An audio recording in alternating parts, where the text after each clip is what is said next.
We have some interesting developments regarding the new World Leaderboard, or do we? What we actually have is just a date and no indication of any changes. Hashtag no changes. Now, I might simply be a little bit early on this one. Maybe they're going to detail some of the changes they're going to make. However, I can't see that right now. What they do say is that the leaderboards are coming and they're going to launch on February 7th. Just February 7th. They don't even bother with the years. And then they pick it up. Then they say, like, this new feature will recognize players across companies, factions, more than 50 categories. Yeah, like, exciting. And then they start showing some of the rewards you can get. Obviously, this one is particularly like around the Dynasty expedition, or at least the examples here that they're showing. Top 5, top 25, top 5, you know, fair enough. No qualms there. Then they actually have a picture which shows the Corrupted Breaches skin on the left. On the right, that has the Outpost Rush skin. And in the middle is a gold chest for any of the top finishers. I'm guessing they mean expeditions there, but maybe I'm just misreading it. I'm on board with these, apart from whatever the hell these spikes are.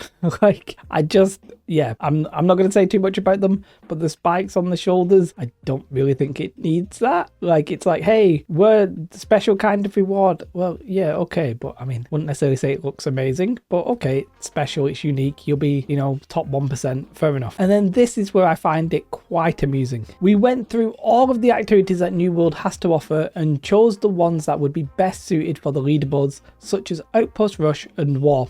Didn't mention Arena, not really anything for Arena, but okay. We did have to balance against categories that may encourage bad or unhealthy behavior.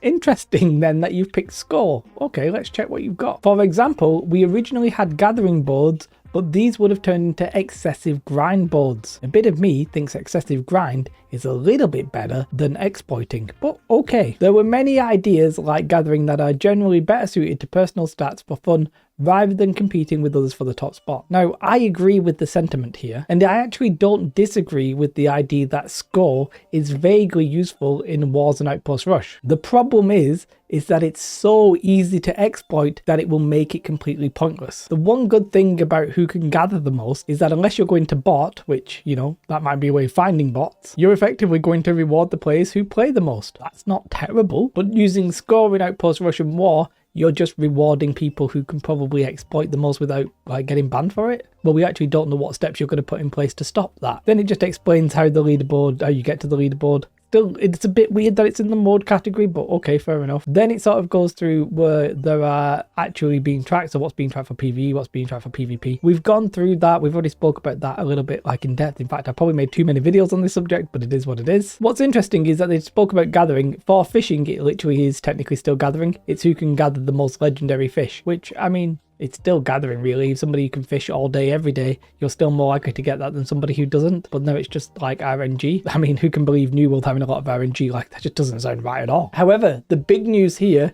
is that we look forward to new rewards categories and more fun in the future. The Faction War will also get a lot of love throughout the year. So Faction War, whatever's going to happen, you're going to start getting actual rewards for it. And I think that's pretty huge and that's pretty important. There's also something else they mentioned, which I glossed over. Global categories will be implemented in a future update. Now, they spoke about some things being cross-realm that weren't just Outpost Rush and PVE, and I was like, I wonder what that is. Maybe they were talking about this. I hope not. This is completely fine. But of course, if you are the best in your region or the best in the world, give them a little bit of a category. But I just don't necessarily think you're rewarding the best, right? The only one that really truly makes sense are the speedrunners in expeditions. Some people have that down to a fine art. They're loving life. That makes sense. Give them their rewards. They're basically exploiting as well, by the way. And one of the top speedrunners actually made a post saying, hey, we're using these exploits. Are any of these bannable? And they basically said, no, it's not bannable, but we are going to fix them. So they're sort of on board with a little bit of exploiting in a way, because that's effectively what speedrunning is. If you did it exactly how the developers intended, everybody be running the same kind of slow times. However, they are actually going to address the things that they said, and there's no reason to alter the leaderboards there, because the leaderboards are weekly because the mutations are weekly. So you're the top in 1 week, you get your reward, you move on, okay? When it's fixed, everybody's playing on the same playing field. So I'm actually on board with the expedition ones. I think the expedition ones are the most fair,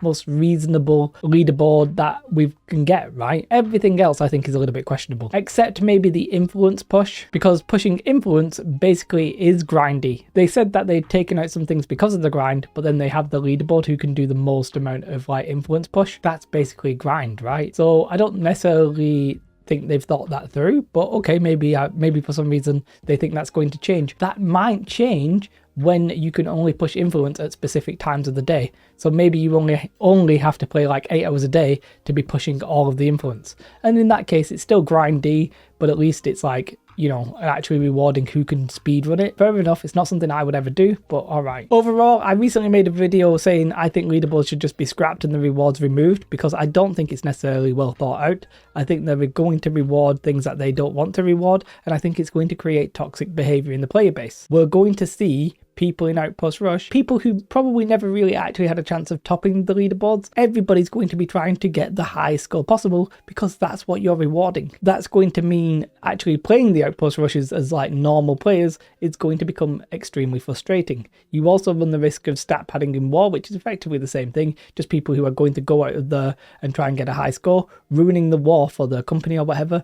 Now thankfully the companies themselves actually decide who gets to go in those, so they have a bit more like leeway in saying, hey, you're stat padding, we don't want you, you're not following your orders basically. But when it comes to wars, I would not be surprised if you see some effectively like phony wars where there's two companies who decide, hey, we actually don't need to fight each other, but we are going to declare war on each other. Let's just see how many stats we can get and who can get the highest score. And it's literally just going to be a stat pad war. Will AGS do anything about that? Are AGS going to come out and say, we do not want you to stat pad and it's against TOS? I don't know, we've not said anything right now. And if they're not going to say that, then how are they going to stop the exploiting of people actually just going to the corner of a map, killing and hitting each other and healing each other? We won't really kill each other being effective, but just like hitting each other and healing until you get an absolute shed ton of points. I don't see how you can necessarily stop that. And if you do stop that, what's to stop people then doing that for a little bit of the game and then playing normally and then ending up with the highest score? Like, there's always going to be people who are pushing the edges, especially if you have rewards behind them. So AGS have told us when the leaderboards are coming, but have they told us what changes are coming with them? No, there's no post right now on the forum. I expect this to change tonight, and if it's anything juicy I will make a second video, but there's nothing right now. We don't know what they're going to do to try and prevent people basically exploiting, I won't necessarily say the game, but they're exploiting loopholes in the game to get the rewards. And as I said, that's going to cause toxic player behavior. I think it's going to cause toxic player behavior even without the exploiting, because people are not going to want to play roles where they're going to die a lot. Maybe we'll see loads of healers though. I mean, it could get interesting in a different way, but yeah, no statement are made from AGS right now. And for me, I think that's bad order. It just seems like they're making a few like blunders at the minute. Why you wouldn't come out and address the fact that people are a little bit unhappy with the leaderboard and then tell us when they're going to release? Well, I don't know why they've not done that. Instead, what they've done is said, hey, it's coming out on the 7th. And the community, I suspect, will be like, why? What are you doing to change this? And right now, well, this is where we are. We don't have anything. I am so eager for the combat changes, for the influence changes, perk changes, and all that kind of juicy stuff that it's just, I just want these out of the way. I just want the leaderboards out. Hope that it doesn't ruin the game for like people who just want to play normally. Just get them out and let's get to the good stuff. The PTR for that is probably going to come out in February, and that's delightful. Probably have the patch released in March. I'm okay with that. I don't know if that's actually going to be the spring patch. Technically, winter ends in the end of March, I think. So it could be spring, it might not be. Let's see. I'll stop rambling, I'll stop ranting. If you like this video, press like, and if you're not subscribed to the channel, make sure you subscribe. Have a most beautiful day. Thank you to my YouTube members, who I almost forgot. If you want to support me, you can becoming a YouTube member is the best way. Becoming a Patreon is equally as good, or you can come and follow me over on Twitch. Have a most beautiful day, like and subscribe. Goodbye.